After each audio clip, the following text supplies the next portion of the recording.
السلام علیکم ورحمت الله.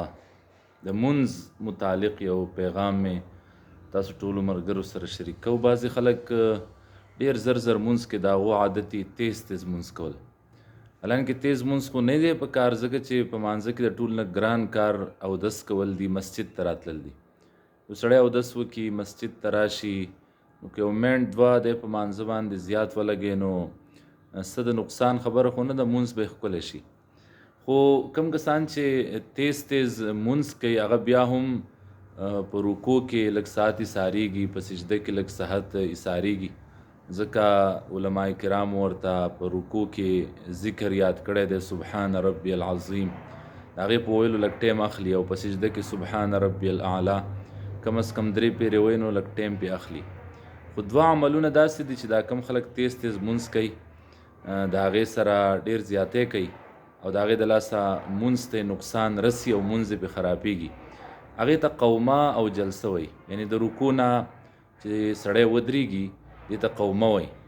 او د رکوع نه وروسته چې سړی ودرېږي دې ته قومه وایي، او د دواړو سجدو په منځ کې چې کوم ناسته ده د اولې سجدې نه وروسته او د دویمې سجدې نه مخکې دې ته جلسه وایي. عالمانو دا بطور په منځ کې یو عمل لیکلی دی، خو زمونږ د عامو خلکو دا خیال دی چې عمل رکوع کول دي صرف او سجده کول دي، او د رکوع نه صرف سر دونه راپورته کوي چې بس پته ولګي چې رکوع زما ختمه شوه، بیا ډایرکټ سجدې له ځي، او د دوو سجدو په منځ کې سر راپورته کوي. د خلکو دا خیال دی چې صرف علامت په کار دی چې یوه سجده ختمه شوه بله شروع شوه، صرف سر راپورته کړي او بیا بلې سجدې له لاړ شي. حالانکې عالمانو د قومې هم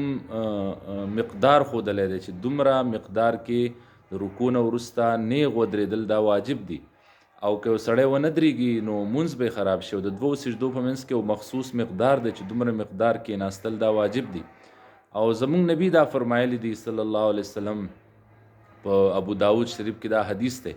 چې کم سړی نیغ ونه درېږي د رکوع نه وروسته او د سجدو په منځ کې نیغ کېنني، نو دا لفظ دی چې دا مونځ جایز نه دی. د دې وجې نه عالمانو لیکلي چې د رکوع نه وروسته دومره نیغ ودرېدل پکار دي چې د یو تسبیح مقدار پکې تیر شي،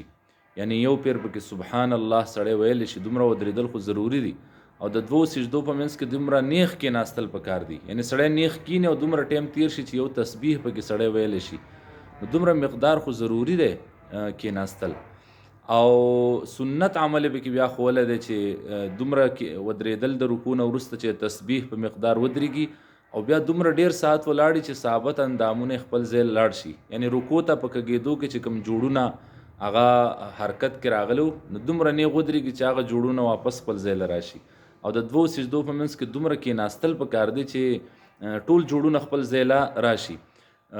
عالمانو د سهولت دپاره دغه مونځ مونږ ته ښولی چې د رکوع نه وروسته سمع الله لمن حمیده ووایي، او په ولاړه باندې ربنا لک الحمد یا ربنا ولک الحمد اللهم ربنا لک الحمد یا اللهم ربنا ولک الحمد، دا ذکر په ولاړه باندې وکړي. دا څلور طریقو سره ویلی کېږي. د دې نه علاوه هم زموږ د پیغمبر په دې ځای کې دعاګانې دي، لکه اللهم ربنا ولک الحمد وروسته حمدا کثیرا طیبا مبارکا فیه، هغه مونږ نه دي یادې کړي، نو مونږ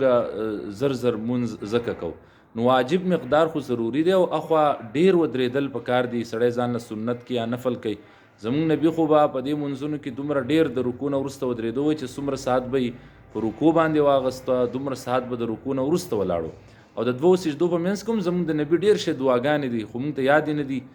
نو دومره مقدار خو د دوو سجدو په منځ کې کېناستل ضروري دي چې د یو تسبیح مقدار ته جوړ شي، او بیا نور هم کېناستل پکار دي چې اندامونه خپل ځای له ورشي. زمونږ د نبي نه زما په ذهن کې و دعاګانې دي چې په دې ټایم کې به زمونږ نبي غوښتې اللهم اغفر لي یوه دعا، ورحمني واهدني وعافني وارزقني، یو روایت کې به کې ورفعني دی وجبرني دی به کې، دا دعاګانې مونږ نه راځي، مونږ صرف علامتي طور سر راپورته کوو. نو دا مې درخواست کوو چې دا ضروري خبره ده، رکوع نه علامتي سر پورته کول نه دي بلکې ودرېدل دي، دومره ودرېدل کم از کم چې د یو تسبیح په مقدار سړی ودرېږي، او د دوو سجدو په منځ کې کېناستل دي، دومره کېناستل چې د یو تسبیح مقدار پکې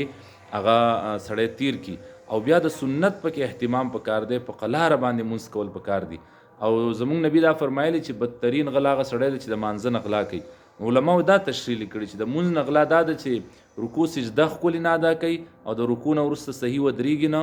او د سجدې نه وروسته صحیح کیني نه. زموږ استاد محترم به مونږ ته فرمایل وي مونږ دا ګډوډ مونځ وکړو او مونږ د جومات نه راوځو زموږ دا خیال دی چې مونږ مونځ وکړو حالانکې دا ګډوډ مونځ په وجه به فرشتې مونږ ته وایي چې دا غل نمبر 1 د جومات نه ووتو ځکه زموږ نبي دې ته بدترین غل فرمایلی چې هغه د مونځ نه غلا کوي او ښکلی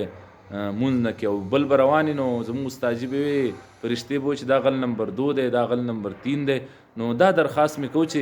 ګران کار خو اودس کول دي او د هغې نه وروسته مسجد ته تلل دي. که مونږ د مونځ رکوع ښکلې وکړو د مونځ سجده ښکلې وکړو د رکوع نه وروسته قومه ښکلې وکړو د سجدو په منځ کې جلسه ښکلې وکړو نو کم چې تیز مونځ کوي او کم چې په قلاره مونځ کوي نو په 4 رکعاته مونځ کې زه یم چې 1 منټ 1.5 منټ فرق نه راځي او په 2 رکعاته مونځ کې خو منټ فرق هم نه راځي. نو ښکلي مونځونه کول پکار دي. بس دا ورکوټی پیغامو چې مونځونه زموږ خراب نه شي عبادتونه زموږ ښکلي شي په دې وجه مې شیر کوو چې کیدای شي چاته پته نه او چاته پته ولګي او بیا ښکلی مونځ کې او الله پکې مونږ د هغه په اجر کې حصه دار کړي. السلام علیکم ورحمة الله وبرکاته.